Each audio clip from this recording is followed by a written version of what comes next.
আপনি খেয়াল করে দেখবেন জীবনে সেই ব্যক্তি বেশি প্রতিষ্ঠিত হয়েছে যে ব্যক্তি কাজের ক্ষেত্রে কোনো রকম লজ্জা শরম রাখেনি। তো আমাদের দেশে কিন্তু ম্যাক্সিমাম সমস্যাই হচ্ছে এটা।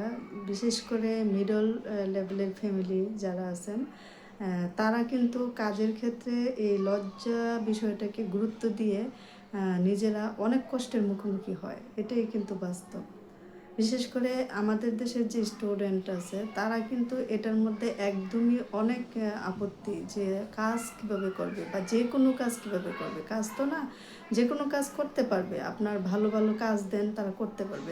যেটা মানে নিজের একদম ব্যক্তিত্ব ধরে রেখে করা যায় সেটা করতে পারবে, কিন্তু যে কোনো কাজ দেন সেটা করতে পারবে না। কারণ কি জানেন, যে কোনো কাজকেই তারা মানে নিজের ব্যক্তিত্বের সাথে মিলিয়ে ফেলে।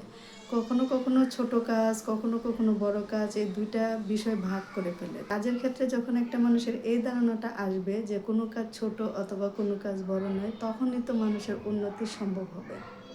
আর আমাদের দেশে কিন্তু ম্যাক্সিমাম বাবা মাদের মন মানসিকতাটাই এরকম যে আমার ছেলে বা মেয়ে কোনো ছোট কাজ করতে পারবে না। এই ধারণাটা থেকেই কিন্তু তাদের মন মানসিকতা তৈরি হয় যে তারাও কোনো ছোট কাজ করবে না। যদি কোনো ভালো মানসম্মত বড় ধরনের কাজ পায় তাহলে তারা কাজ করবে, এছাড়া কাজ করবে না।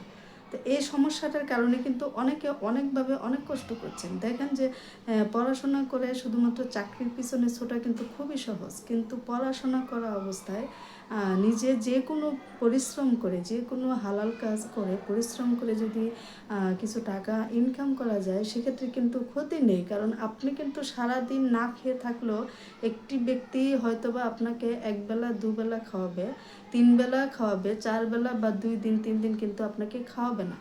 তো এরকম বেলার বেলা কিন্তু কোনো ব্যক্তি আপনাকে খাওয়াবেও না, পড়াবেও না। যদি বেলার বেলা কোনো ব্যক্তি নাও খাওয়ায় না, তাহলে তাদের কথা চিন্তা করে কেন আমাদের আসলে কাজকে ছোট করে দেখতে হবে। কাজের ক্ষেত্রে আমাদের মন মানসিকতা তৈরি করতে হবে যে কোনটা ছোট কাজ কোনটা বড় কাজ। এই কারণেই কিন্তু বেশিরভাগ সমস্যা হয় আমাদের দেশে। আসলে দেখবেন যে স্টুডেন্ট লাইফে কিন্তু একটা মানুষের অনেক খরচ, সে যদি পারে 2 হাত ভরে একটু খরচ করতে তাহলে কিন্তু একটু স্বাচ্ছন্দ্যে জীবনযাপন করতে পারে। কিন্তু দেখেন যে অনেকে অনেকভাবে নীরবে কষ্ট করতেছে শুধুমাত্র এই টাকার অভাবে।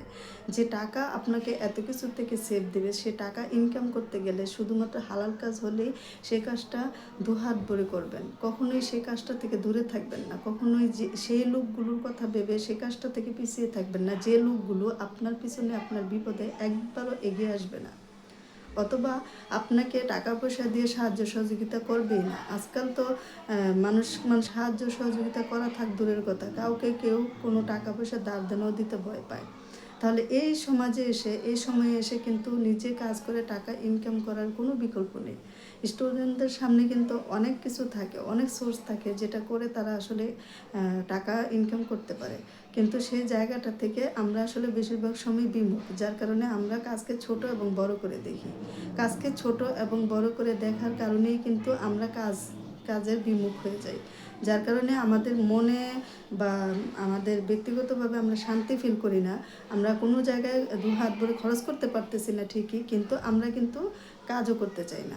এটা কিন্তু আমাদের একটা ভুল ধারণা। তো যে ব্যক্তি এই ভুল ধারণা থেকে বেরিয়ে এটা ধরে নেবে যে আমার পক্ষে যে কোনো কাজ করা সম্ভব, সেটা শুধুমাত্র হালাল হলেই যথেষ্ট, সে ব্যক্তি কিন্তু জীবনে একদম স্বাচ্ছন্দ্য ফিল করে চলবে। একজন ধনী বাবার ছেলেও যতটা স্বাচ্ছন্দ্য ফিল করে না চলতে পারে, একজন নিজে ইনকাম করে নিজে পরিশ্রম করে যে ব্যক্তি টাকা আয় রোজগার করে সে ব্যক্তি কিন্তু তার চেয়ে বেশি স্বাচ্ছন্দ্য ফিল করে। কারণ অন্যের টাকা কিন্তু কখনোই শান্তি আসে না। নিজে ইনকাম করে, সেটা যত পরিশ্রমেরই হোক, সে কাজটা করে যদি আপনার চাহিদা আপনি মেটান, দেখবেন এর থেকে শান্তি আর কিচ্ছু নেই। তো এই মন মানসিকতাটা বাবা মাদেরই করে দিতে হবে যে কাজ কখনো ছোটো হতে পারে না। যে কোনো কাজ করে সেটা যদি ভালো কাজ হয়, সেটা যদি হালাল কাজ হয়, তাহলে তুমি যদি তোমার মতো করে চলতে পারো, সে কাজটা করে করো, সে কাজের প্রতি আমার বাধা নেই। তাহলে কিন্তু যে কোনো ব্যক্তি এই মন মানসিকতা নিয়েই বড় হবে। বিশেষ করে স্টুডেন্টরা এই মন মানসিকতা তৈরি করেই বড় হবে যে আমরা যে কোনো কাজ করতে পারি। তখন আর তাদের ব্যক্তিগত যে সমস্যা সেগুলো থাকবে না। কারণ একটা মানুষের কিন্তু অনেক লাগে, সেই জায়গা থেকে বাবা মার কাছ থেকে নিয়ে তার চাহিদাটা পূরণ করা, কমপ্লিট করা, সেটা কিন্তু অনেক কষ্ট হয়ে যায়। তো সেই কষ্টটুকু এক সাইডে রেখে আপনি নিজে এই মন মানসিকতা তৈরি করুন যে আপনি পড়াশোনার পাশাপাশি যে কোনো কাজ, সেটা হালাল কাজ হলেই, পরিশ্রম হলেও করবেন, তাহলে দেখবেন আপনি নিজের চাহিদা মেটানোর পাশাপাশি পরিবারের অন্যান্য সদস্যদেরও অনেক চাহিদা মেটাতে পারছেন। একটা সময় সেই কাজ থেকে আপনার একটা বিরাট আয় ইনকাম শুরু হবে। তো সেই মন মানসিকতা নিয়ে সামনে আগান। যে মন মানসিকতা থাকলে চাকরির পিছনে ছুটতে হবে না, আপনাকেই চাকরি খুঁজবে, অথবা আপনি 10টা ব্যক্তিকে চাকরি দিতে পারবেন। সেই ধরনের মন মানসিকতা নিয়ে যদি কোনো মানুষ জীবনে পড়াশোনা করে অথবা সামনের দিকে আগায়, সে কখনোই পিছিয়ে থাকবে না। তার সাথে সমাজের আর অন্য কেউ পাল্লা দিয়ে পারবে না, সেই সবার থেকে এগিয়ে থাকবে। সবশেষে বলবো, কখনোই কাজকে ছোট করে দেখার মন মানসিকতাকে প্রশ্রয় দিবেন না, তাহলে আপনার জীবনের উন্নতি কেউ ঠেকাতে পারবে না। আল্লাহ হাফিজ।